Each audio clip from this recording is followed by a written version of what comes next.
Hey everybody, guess what color that is? It's a lime green, I guess. Lando Norris flavor. Interesting.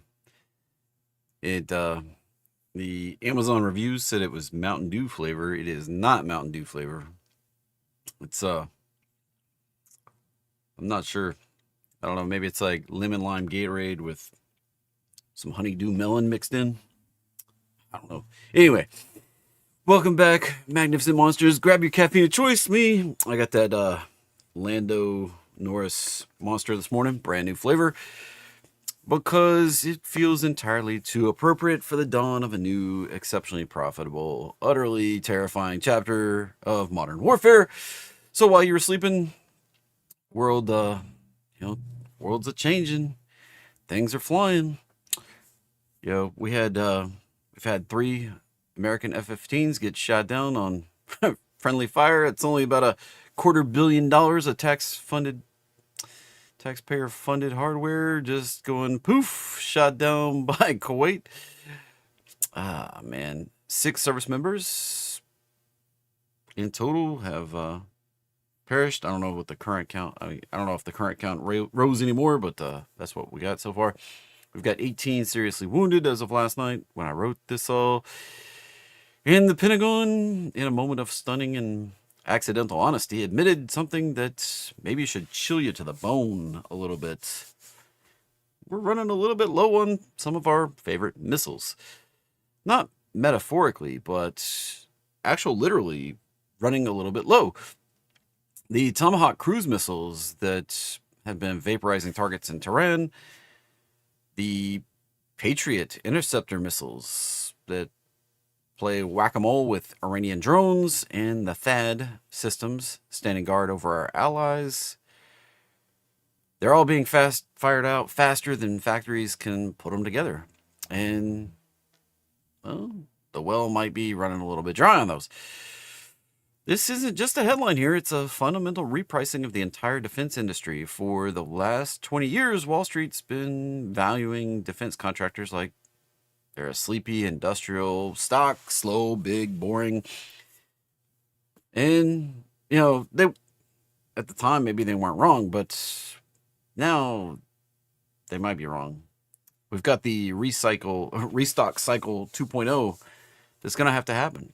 And it creates a very specific 3-phase investment opportunity that separates the headline chasers from actual real money you can make. Now, yes, forget that you can't just leave money on the table, right? I mean, this is actively lighting your portfolio ablaze because the companies that built last year's war weapons inventory, they're not the same ones that are going to win this multi-trillion-dollar contract to build the next war inventory. Understanding this distinction is the only thing that really matters to your wallets for the coming weeks. Now, let's break down the absolute carnage, shall we? Just in case you haven't kept track or tally or who's making what. Operation Epic Fury is on day 3, day 4.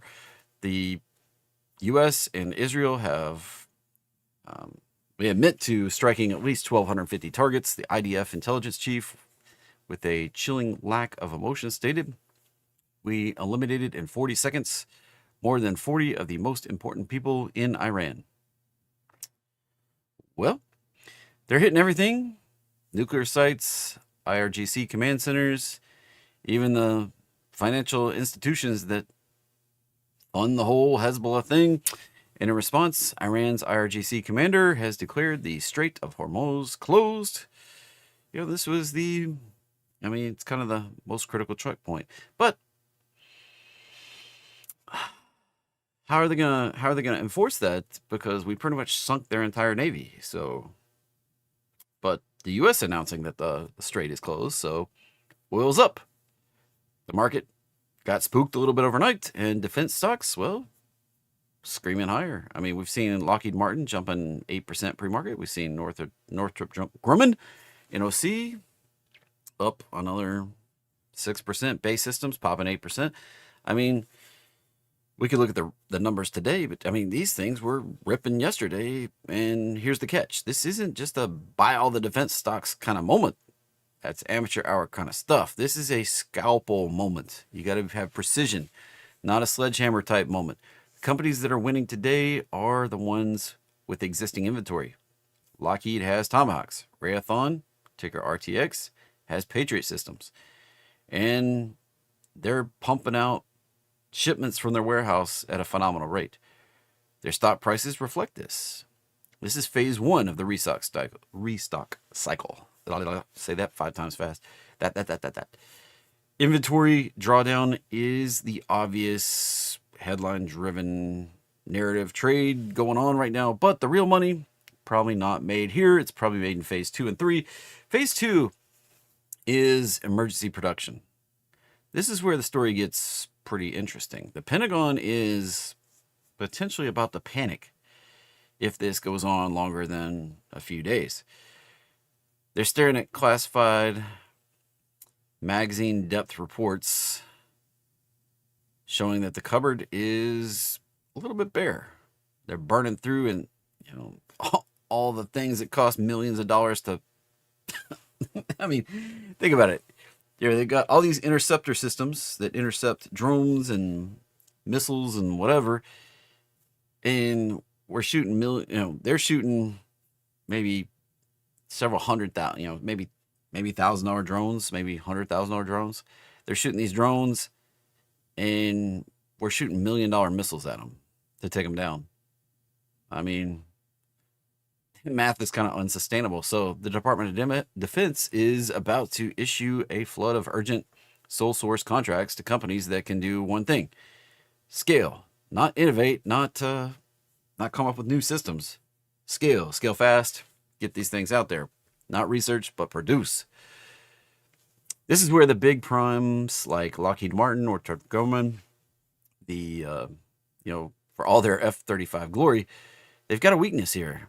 They're fantastic at R&D, but they are notoriously slow at mass production.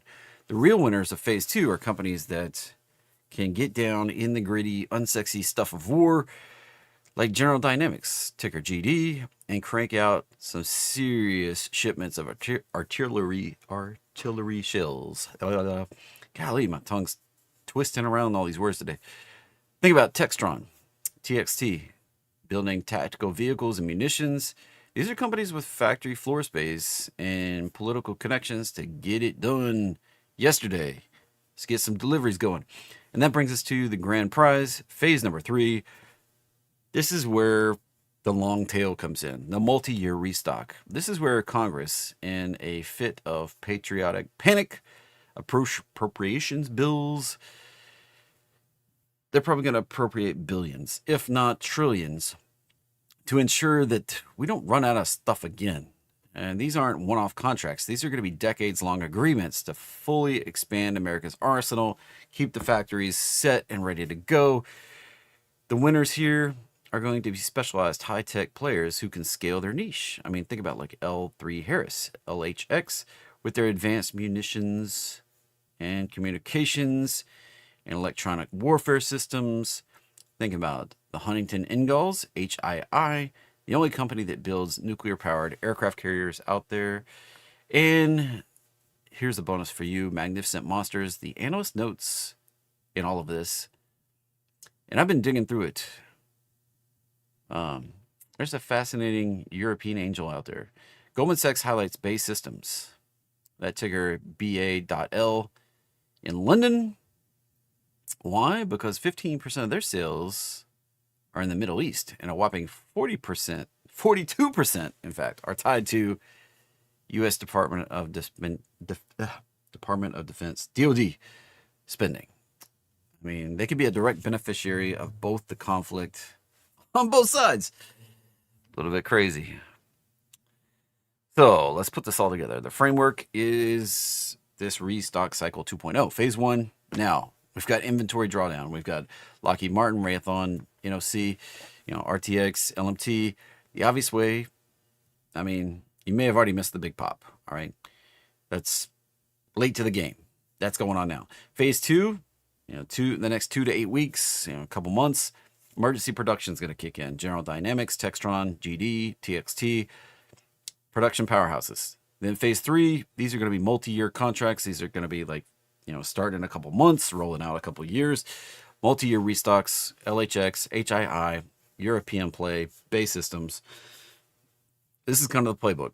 This is how if you think this narrative is going on, this is how you take advantage of it, not just headlines. Now, the risk, always risk. President Trump talking about a 4 to 5 week timeline, and then we'll be done. It's not quite the one and done like we saw in Venezuela, but in the same breath, he says, might go on longer.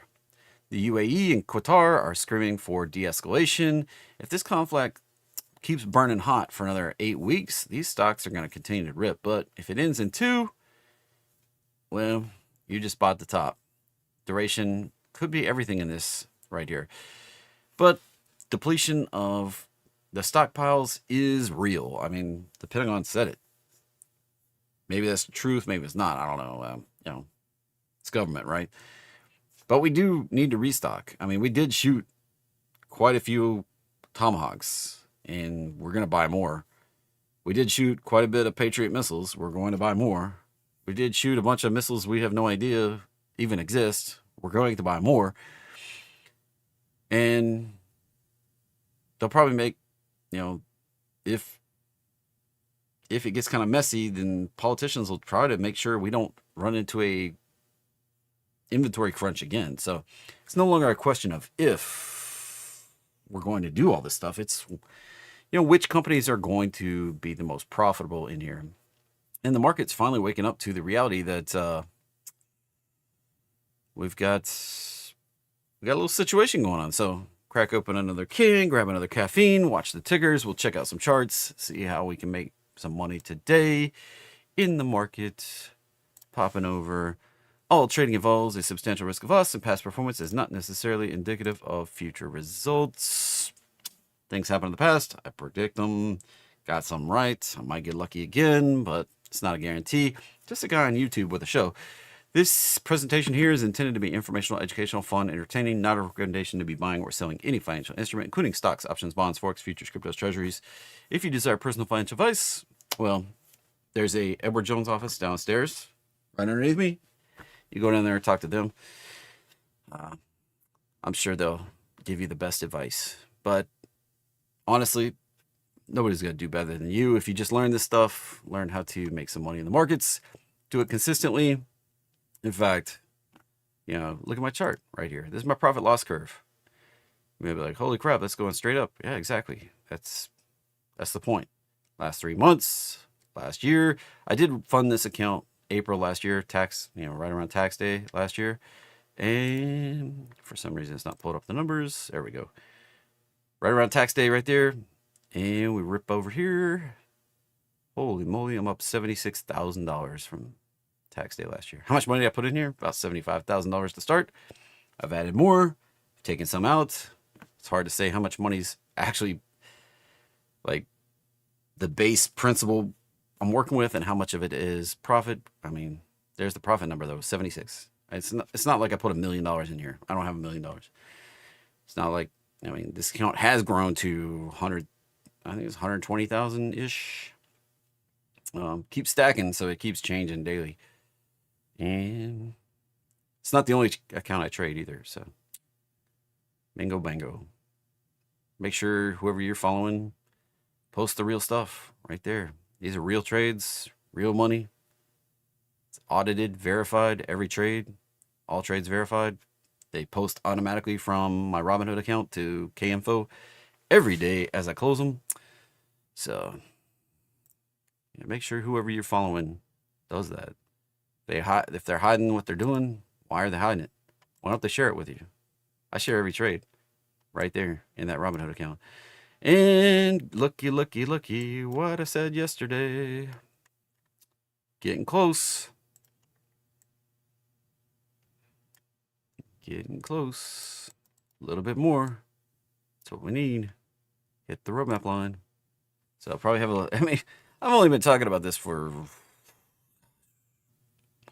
If we look at NASDAQ, I've only been talking about this since back here when we made the high in October. And the thing here, we need a lower low. We need to push on down. NASDAQ's not pushing down nearly as much. We need to get below this low. We need to get below this low. We need to reset this thing so we can go higher. Probably got some downside. Probably looking at more downside. S&P says we got more downside. NASDAQ says we probably got more downside. Russell, on the other hand, it's kind of a coin flip. Yeah, I talked about if we get below this low, we're probably coming down here. If we hold on to it, which we held on to it yesterday, we're back down there retesting it again today. If we hold on to it here, this is probably going on up to the next upside target. A little bit different path than S&P and NASDAQ. A little bit different path. So downside is not necessarily guaranteed here. We made, you know, back in October, we were farting around down here. We made our high right here in January. This has been an uptrend. Now we're just kind of resting. We may retest the breakout there. This breakout from November 24 high. We may retest it before we go on higher, but downside is not guaranteed on small caps. That's what the Russell is. In case you have no idea what RTY is, RUT is the index, and IWM would be the ETF you could trade to take advantage of this.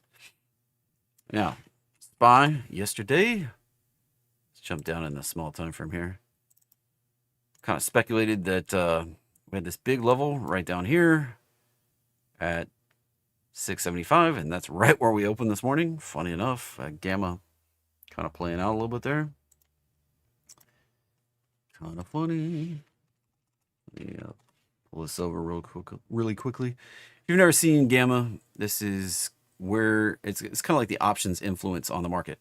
We had this giant level sitting down here. It was like $1.5 billion yesterday of Gamma exposure for the market. And I was like, yeah, I know a couple of you played it. I know Wrong Armor played it. I know Sledge played it.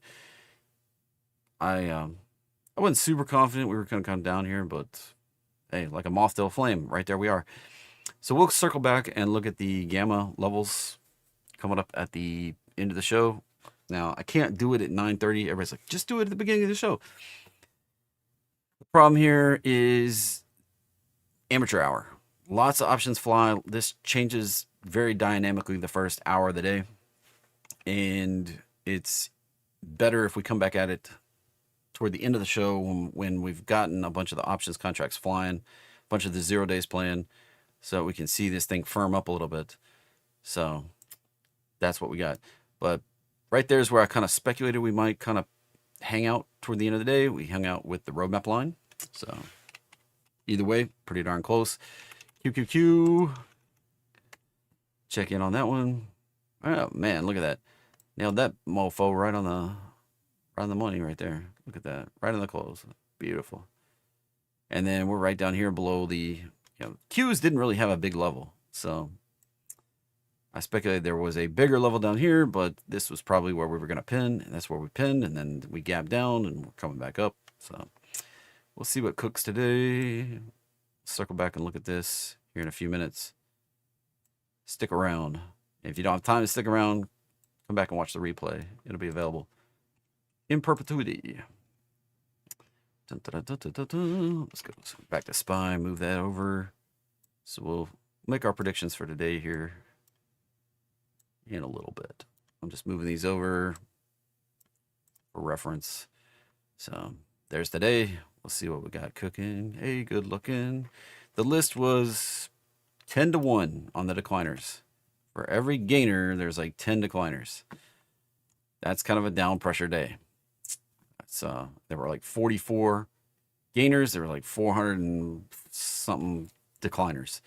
It's like almost 500 tickers on the list, which is absolutely bananas, but it's kind of like a sell everything situation and figure it out later.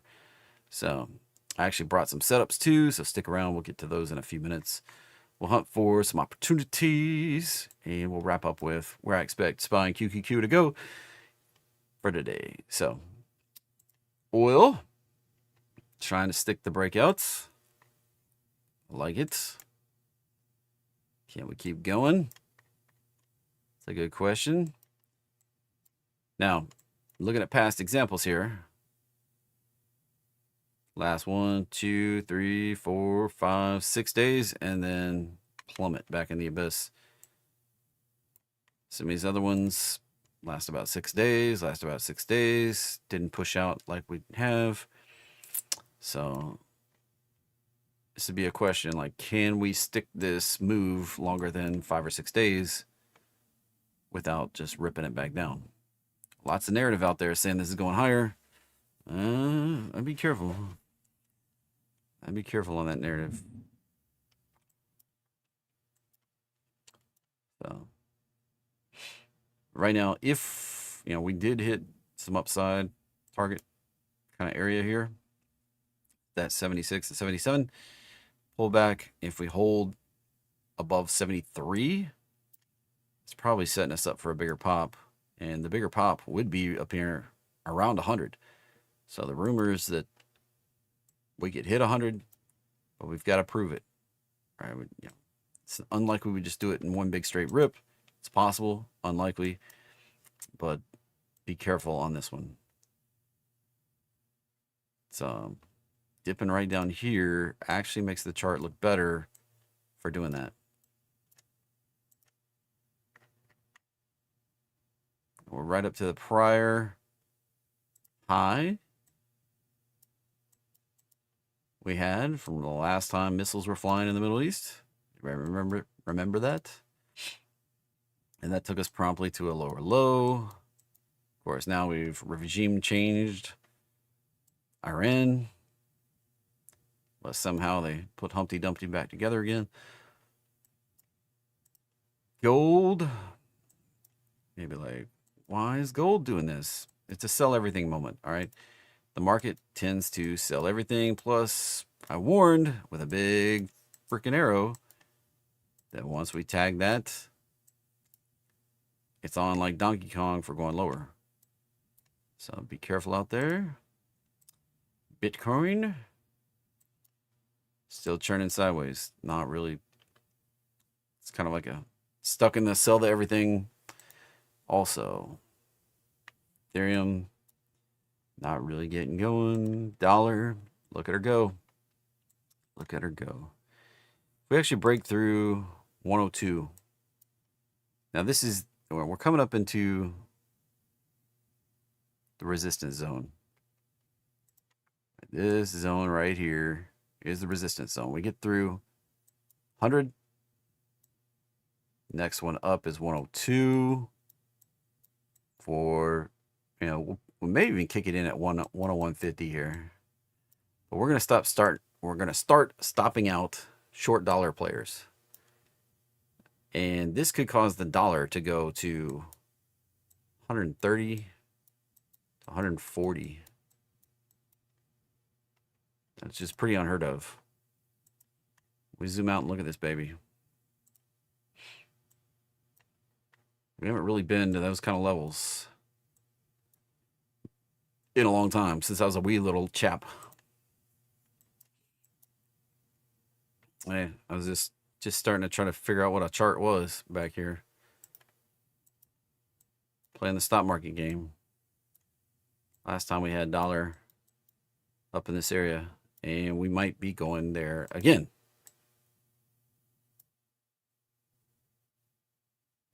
So be careful out there. Be careful, especially if you're short dollar or something like that. Got to put a lot of down pressure on other currencies, with the dollar being potentially strong. Puts downward pressure on gold and oil, even though oil's popping. NKD, look at her go. I said, when this thing drops, it's going to take the market with it. Here we go. You can say, well, it's dropping because of the U.S. market. Okay, sure, whatever. Whatever you want to think. I mentioned we'd hit the target. We were due for a retrace. It's kind of like the perfect storm, right? We just happened to do a little military action on Iran just at the time when everything looked right before going lower. Just a big coincidence, right? Is it the chart or the news? Is it the news that makes the chart, or is it the chart that makes the news? That's the mind bender when you walk away. That question keeps me up at night sometimes. Like I sit there, like, golly, did I predict what was gonna happen because of the chart, or was it that obvious? But these charts tell you what's happening or what's coming way before. Way before. It's really weird. Apple still churning in here. Holding the higher low would be what I would expect here. I'd expect to hold right in here. If we get below it, probably retesting the roadmap line at the minimum. If you don't have the roadmap line, check out the link underneath me. Go to the channel homepage. The video that plays is pinned to the page. That's the market roadmap system. I give you the code for the indicator for free in that video. And if you're just like, whoa, code, that's not my thing, baby. I'm not a coder. I'm not a, I don't want to mess with that. That's cool too.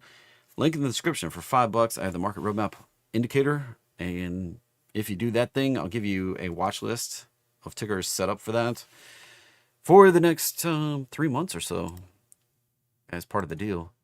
And then if you want to extend that, you can add another like 12 months. So you get like 15 months of it for $20.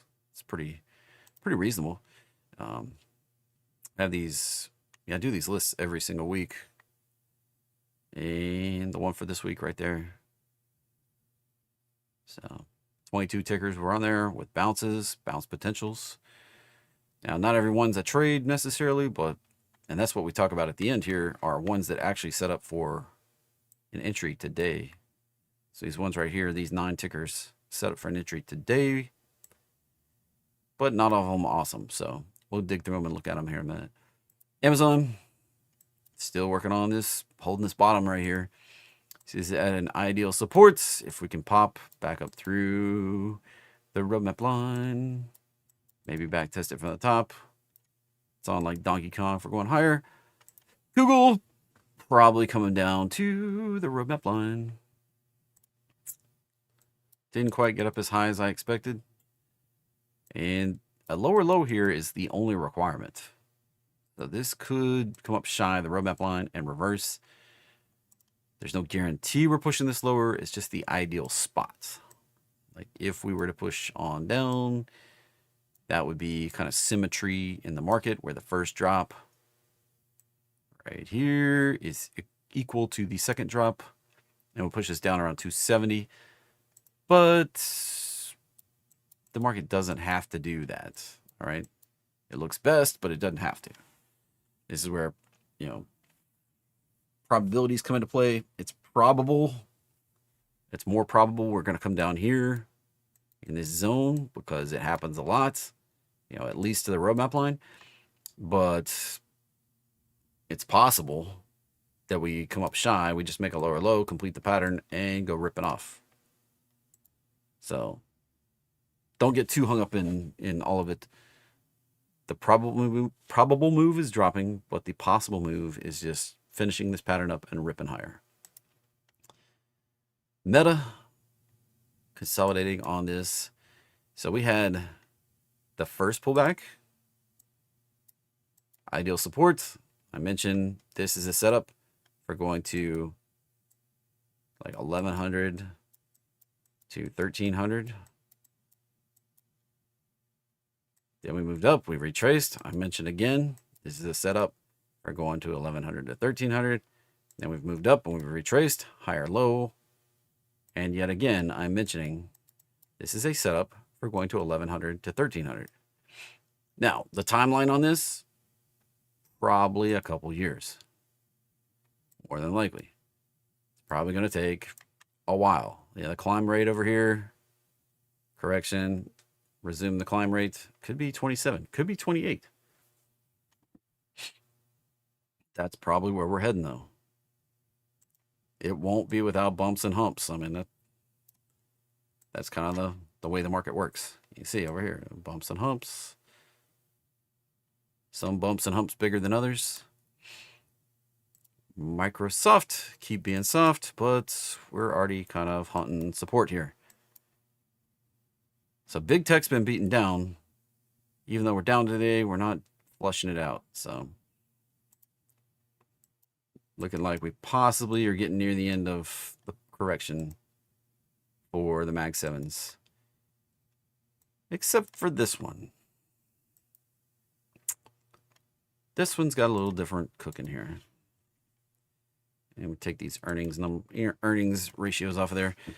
So I mentioned that we would probably pop up here. We touched it right before earnings, and we've pulled back, and we're sitting here on the roadmap line.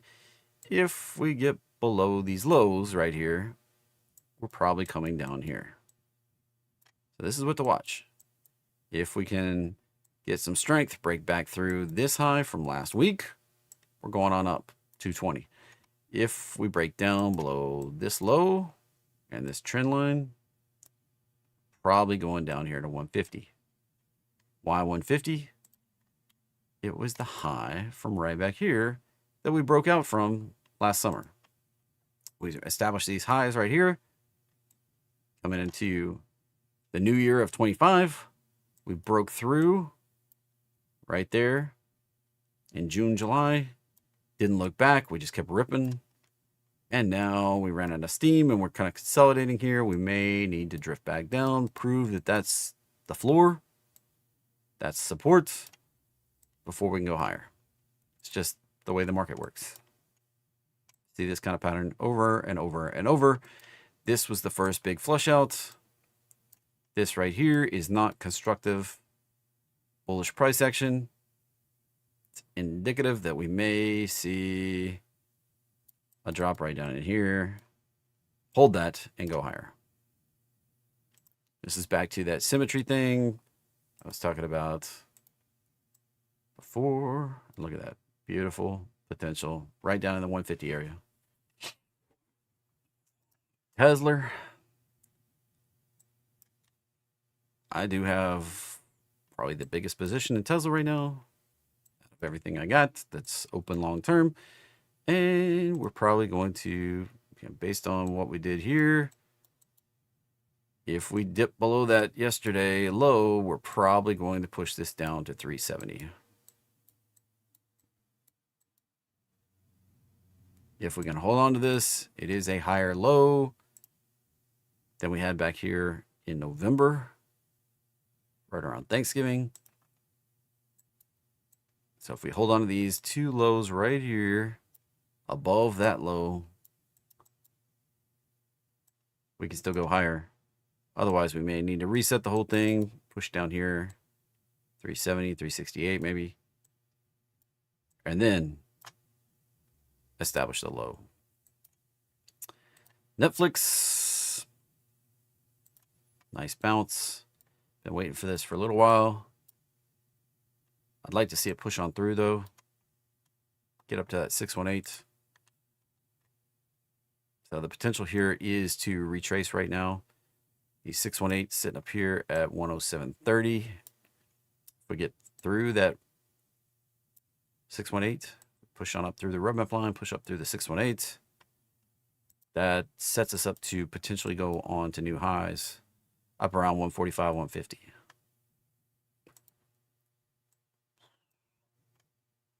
All right, so I go pull gainers. Things moving up $2 more in the pre-market. Things moving down $2 more in the pre-market. And I look for opportunities. I'm going to refresh the list because I don't think that was the right list, but yeah, it's the right one. So Dave was popping. Now we're dropping after the market opens. Yeah, popping. Now we're dropping. And I'm not sure. So there's the high. There's the low. A couple bounces in between, but we got 309 on the upside if it can get its crap together here. Got a bunch of resistance up there. And we've got a reverse split, so it's a giant dumpster fire. So I would be careful screwing around with this. ZD. Ziff Davis. Wow. It doesn't look like he's doing jack diddly for years here. I wonder why it showed up today as a big popper. Let's see. Oh, we sold a big chunk of the company, so yeah, I wouldn't touch that. Seems like ridiculous. Like buyouts are one of the only things that buyouts are selling a big chunk of the company that causes stock to pop, but it's not necessarily sustainable. So we're seeing SQQQ. Wow, a lot of stuff kind of. Few things in here reversing quickly, which is not necessarily what you would typically see. NPC, tag the target, watch for the retrace. And it may be coming into a low. Now, I pull the list right before I go live, so I haven't really dug through the list. In the past, people critiqued, you should dig through the list before you go live. Literally, I run the list, throw it into TradingView, and come live. It's the most live list I could possibly pull. And I do a little bit of morning show, monologue and news story to kind of give the market a chance to open and give you some information about what's going on. And then we dive in. And, sometimes things are interesting. Sometimes, man, look at that UCO. I think I still have a 41 call on that thing. I was just looking for it to come back up to 41. Had it for a year. Cord. Yeah, I wouldn't touch that one. KRU. Look at that baby coming down. Warned about that right there. EWY we hit the target. We hit the target. Coming back down to the roadmap line will be the expectation, and that's going to pull KORU, the leveraged version of it, down pretty vicious. Remember, EWY pulling back like 50%. This thing can pull back 100%. Or actually more than that. I mean, like 150%. 3x leverage. 50% back on EWY. So be careful. 30% pullback to 100. Think about that for a minute. 30% times 3, that's 90%. Yikes. KRU could be down pretty viciously. I think I'm going from 600 to 60. 90%. It's kind of like a do-over from the breakout. MDB, probably coming on down. Light was ripping yesterday, taking it back today a little. That looks like a blip on the chart today. GE Veranova, it's definitely over the skis a little bit. There's like 450 companies down here, I think. So Toyota coming back down to the roadmap line. Spotify. It's kind of a sell everything situation, and then we figure it out later. So this would be a, race has got another $50 down to the target.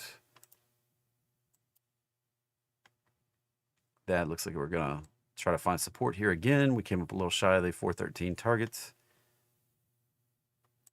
RGLT, Energy. Oh, look at that beautiful, beautiful bounce. Look at that. That high, that low.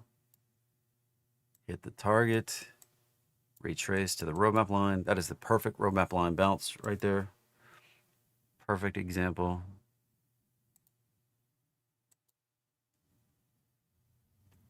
Perfect example.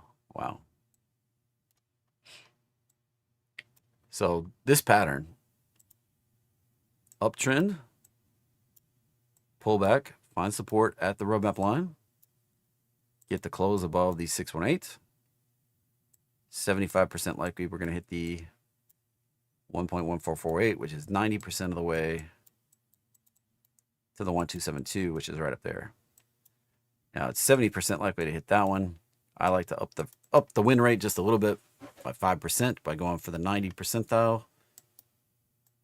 That's a high probability trade. From there to there. I use this all the time when I'm doing like income type trades. I use this pattern all the time. Beautiful. Royal Caribbean. Same kind of pattern setup. There's the high. Here's the low. Kicked off the entry. Pulling back a little bit. A lot of times we see a secondary bounce. And then we'll come up and hit the target. 387. It is taking a little while though. So this would be maybe a more of a weekly chart. We could still be setting up for a 3-day hit, if not a weekly hit. That's the fallacy. You don't know which time frame is the strongest here. If we break down below the uptrend of lows here, we could take a spill down here before we get the bigger bounce. And it would actually push the target up a bit.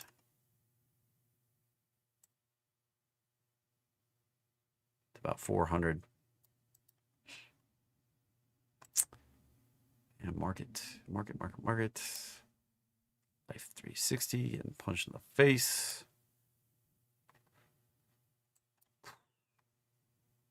Oh, pow. Come on, hit the...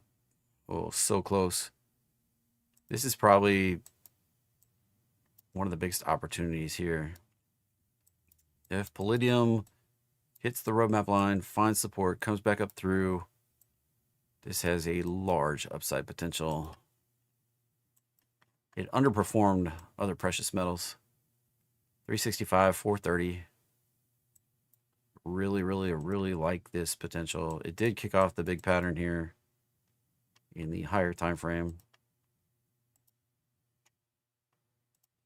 Maybe even a monthly chart. Yeah, monthly chart bounce. Look at that, beautiful. Didn't even have like roadmap line, but look at that. Move up, retrace, bounce off the monthly. Came up.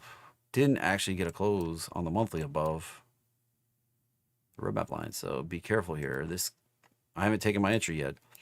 Looking for this to come back down, bounce one more time, come up, and get ripping. I really like that chart. It may take a while to play out, as you can see. Like this is taking a long time. So this could be maybe later in the year, maybe 27, 28. I don't know. Looks really nice though.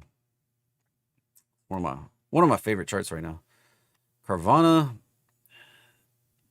Inside, like the insider selling is relentless on this thing. Let me see if I still have. I bet I closed Ortex. Yeah, I did. The insider selling here is ridiculous.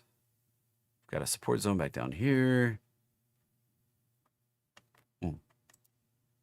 AVGO still could use a little more drop. Keysight Technology.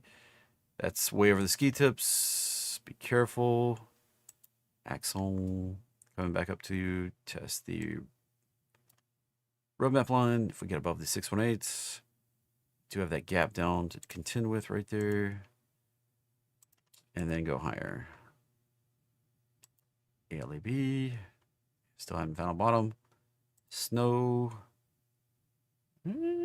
Watch out for that downtrend of highs. If we break down below it, we're probably coming back down to the low. NXT. Roadmap line hits. FAS. Hunt for that 618 support maybe. Q. There's no roadmap line. I speculated that was nearing the top and we would need a retrace back down in this vicinity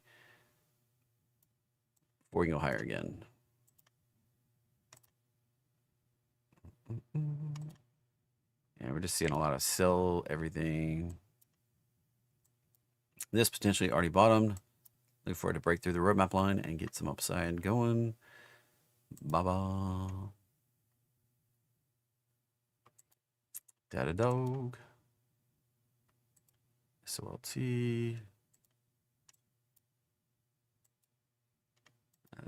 That's an ETF on Solana. MVT. Back to the roadmap line.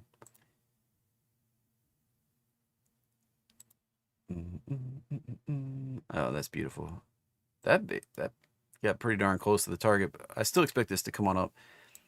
I would expect this to backtest this 50-60 area, then come on up into the 80 area, more ideally on FCX.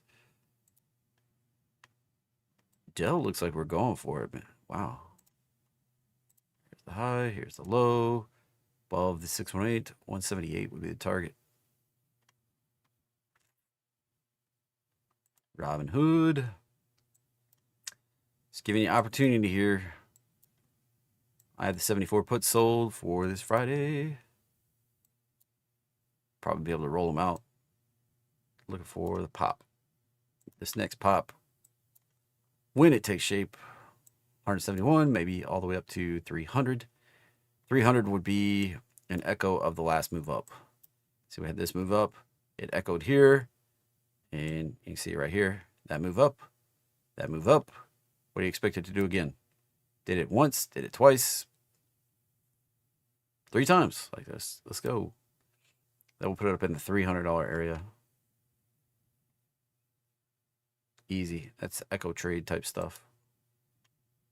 Rambus back to the roadmap line. Shopify. Hunting the bottom. IBM. Hunting the bottom. TNA. My favorite ones to talk about. Small cap 3x pulls. If we can hold this right here, take it higher again. Teenage boy brain coming out right there. TNA. And URA. Come back for the roadmap line again. DoorDash. Maybe have the low, but we could go a little bit lower. That could need one more flush. I'm hunting for opportunity here, everybody. Eat. Brinker.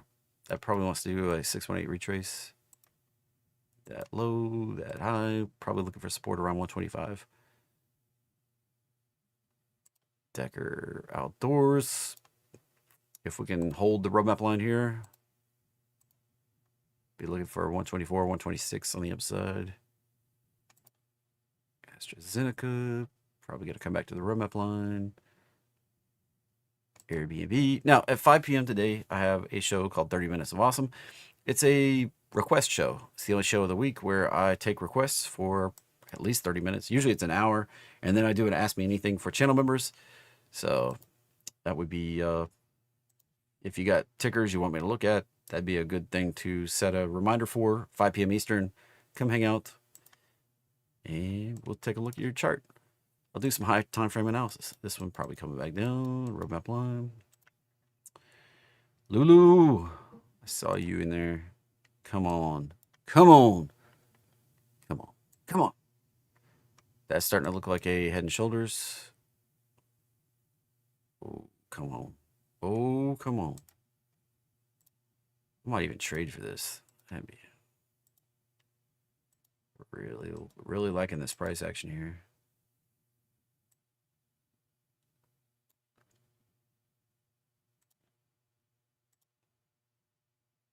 Don't usually trade shorts, but it puts it right down to the target.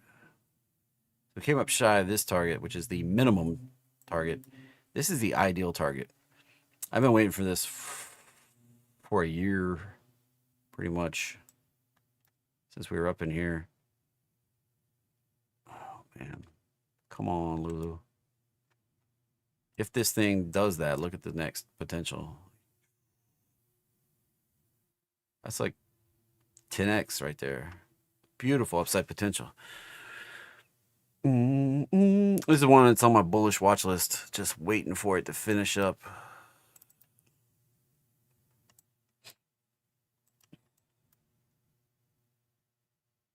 That's a $50 potential right there. Duolingo.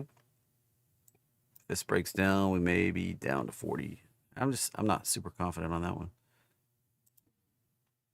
ECH coming back for the roadmap line. Marvell.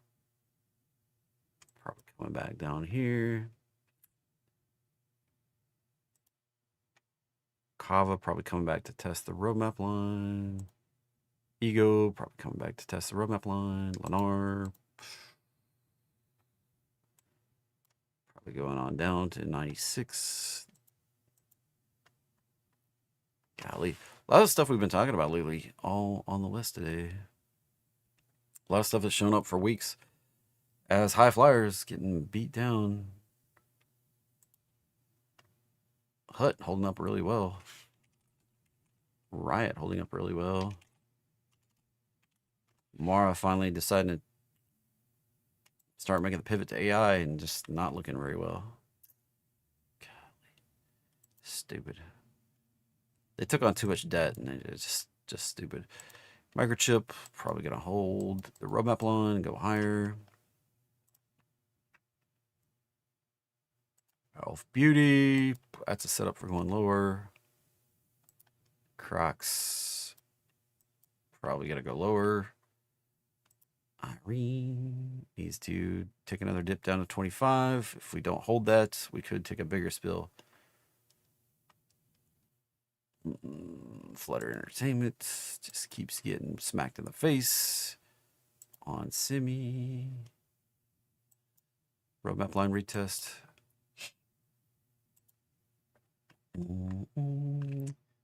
So watch out here. This is still in the downtrend. Lost their biggest customer. No real potential to replace them. So what happens next is a big question mark. Like if this retests, holds a 618 or the roadmap line, breaks up through this downtrend of highs, back tests it, that's bullish. If we turn down violently, break through the 618, we're going lower low. All right, stuff set up today. Let's go ahead and pull these up. Getting to be long in the tooth here on the show. So statistics at the bottom, 46 is, anything over 30 is a statistical population. So this does have statistical significance, this pattern for this ticker, AFG, and the algorithm in TradingView didn't kick off. My Python finder found this. Here's the high, here's the low. Technically, that should qualify. Probably too many candles. That was kind of slow. 142.14. I probably would avoid it, but and it's a little light on the profit factor. Little better than average on profitable trades. A little worse than average on profit factor. AIZ. Here's the high. Here's the low. There's the entry. 251. 1866.8, and nothing really to read into. A little bit of a downtrend on the roadmap line here. Not my favorite. I like up stuff if I'm going long. 31.46, and just kind of average there. BCO. Here's the high. Here's the low. Kicked off the entry, pulling back. 140 target, 40 trades, statistically significant. 77. Outperforming, 1.3, outperforming. It's not a bad shake. Getting a little bit of a better entry here. Lower risk to reward. Stop is always dollar below the low. So 107. OCUL.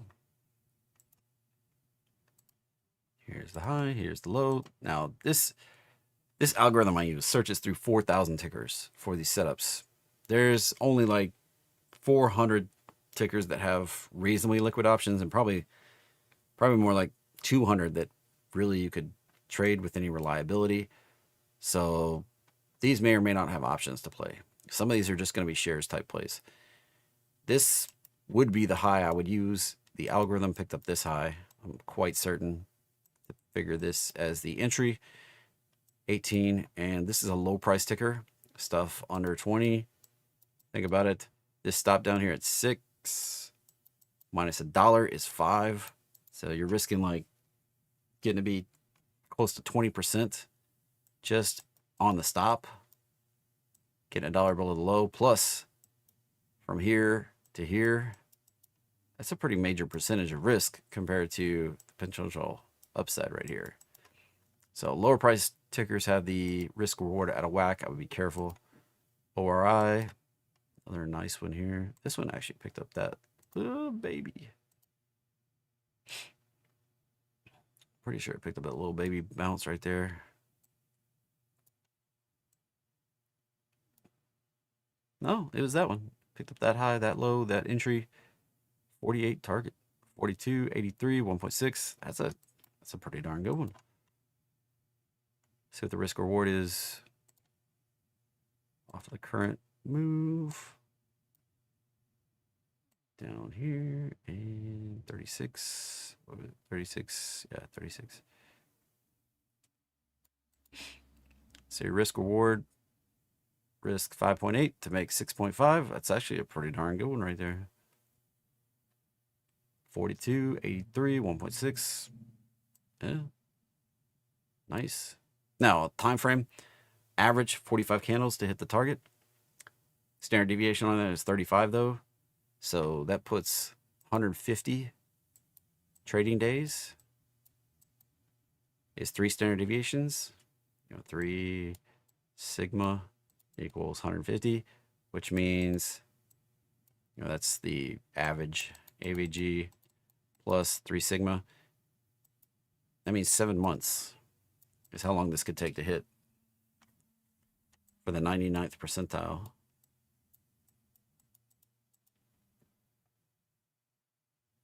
What does that mean? It means if you don't want to run out of time and you were trying to play options, you need at least 7 months. If you're trying to play faster, you may run out of time. But if you're just buying shares that don't have any time component to it, you click this fat dividend in here while you're waiting for it to get up there. Dividend almost 3% on this baby. Not too shabby. RDNT. Radnet. It's already in it from back here. This algorithm is. Here's the high, here's the low, current. That's what the Python algorithm picked up, 84. The algorithm in TradingView here picked up this. It did get lower low, but it didn't get $1 below the low. So it didn't stop out. Got close. Didn't stop out. 89 target. 1681 1.5. Oh, put a pin in that real quick. Let's go over to AMD. And we are down in the target land. Oh, beautiful. That's it. That's what I was looking for. We got to start hunting a entry, I do believe. I'm going to buy some AMUU. This would be 2x bull on AMD. I'm going to pick some of that up. Probably do that in my supercharged tickers service. Circling back around, USLM. There is stuff popping even though the market is dropping. Look at this. Opportunity abound. Here's a high. Here's the low. There's the entry. 139.26 target. 34.82. Negative profit factor is my only question mark. Profit factor is gross. Profits divided by, this is the money made for every dollar lost, basically, to put that in simple terms. The amount of money strategy makes for every dollar lost. Gross profits divided by gross losses. So on the whole, if it's under 1, it's a net loser. Even though we win 82% of the time, this is like, how do you know something's good or not to trade? Profit factor. Like this one, the losers cost you more than the gainers make you. So even though it wins a lot, the losses eat up the gains. I would be careful. And this is statistically significant here for this ticker. Maybe not the best one to go after. VECO. VECO. Already in it from the last bounce. Made a little bit lower low. Didn't go dollar below the low and stop out. So the target this algorithm is going for is 36.97. The target I would go for, probably up a little bit higher. I'd probably go for 37 even. And since it's a lower entry, I might just go for the original target, just under 37. That risk reward looks pretty reasonable too. Here.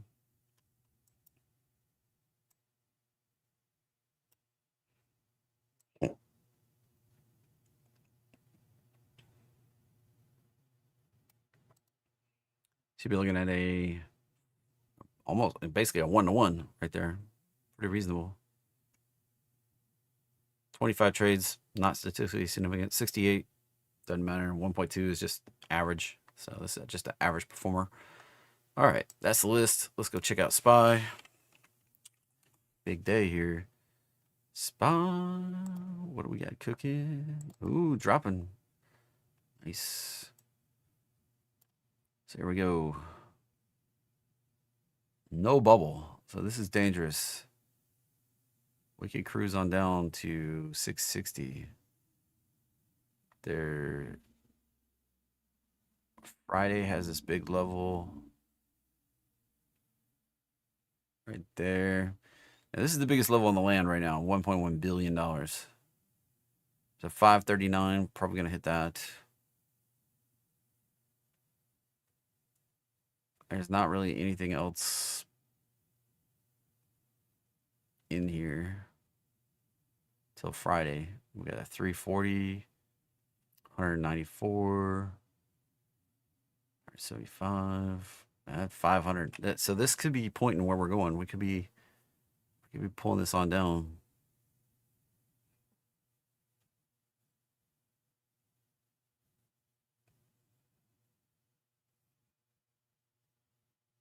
Yeah, 665 will be by Friday.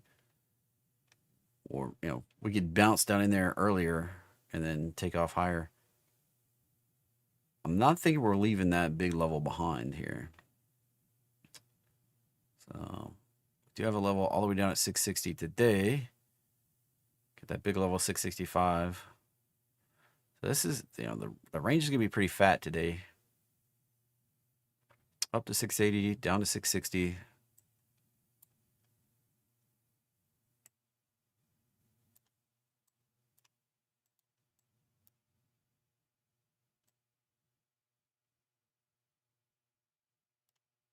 $20-point range on SPY, which is 200 points basically. At 675 level would probably be where I expect, although I'm going to hit 665 is a big level for Friday. 675 is kind of where I expect it to end up today based on the big level.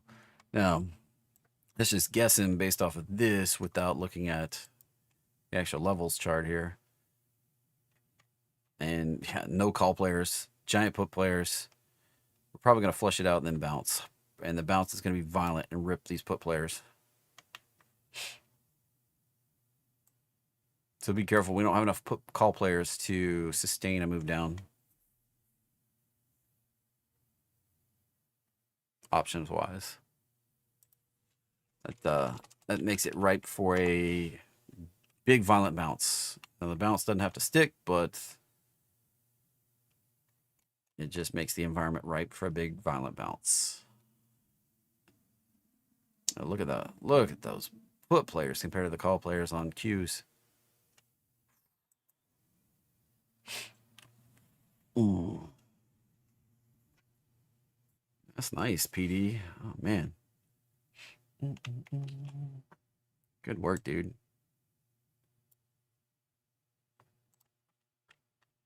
Yeah. Let me throw that over to my team real quick.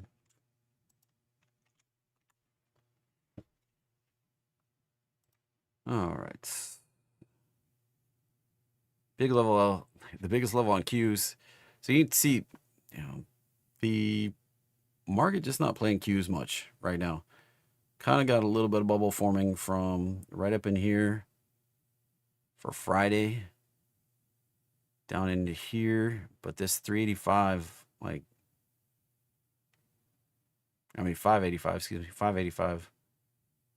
So Qs and SPY both kind of indicating we may see further downside.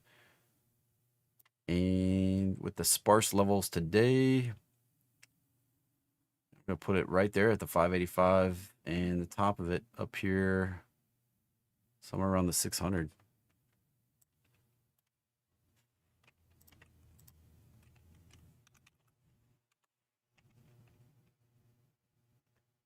So I'll pull this down to 600. Pull this down to 585. big level, 590, sitting out there for the end of the month. Biggest level on the board. Where do I expect us to kind of pin today? It's getting a little difficult, but maybe somewhere around 599.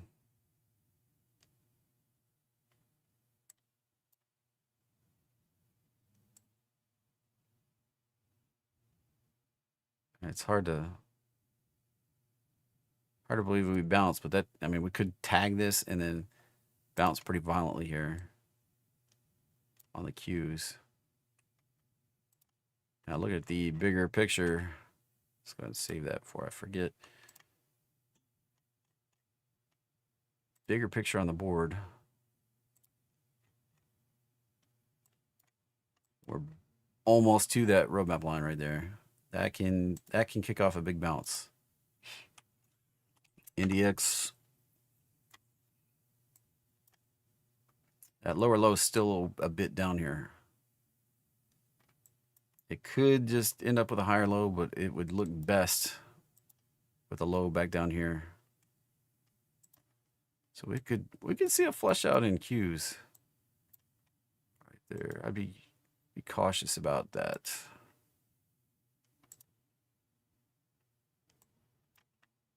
Take us back down.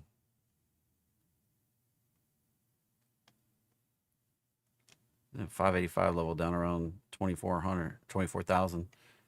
So if you're going to play puts today, I'd probably try to be below this level.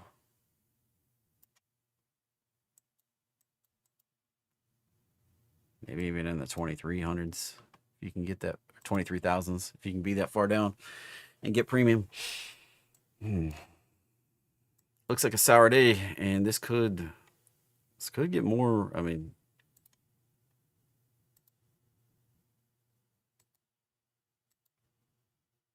yeah, we could definitely be down in here. This could go pretty quick. I'd be cautious being aggressive on the downside today, or betting against the downside today. We could get another flush similar to Liberation Day back here. Could do this kind of thing. 4 days to the bottom.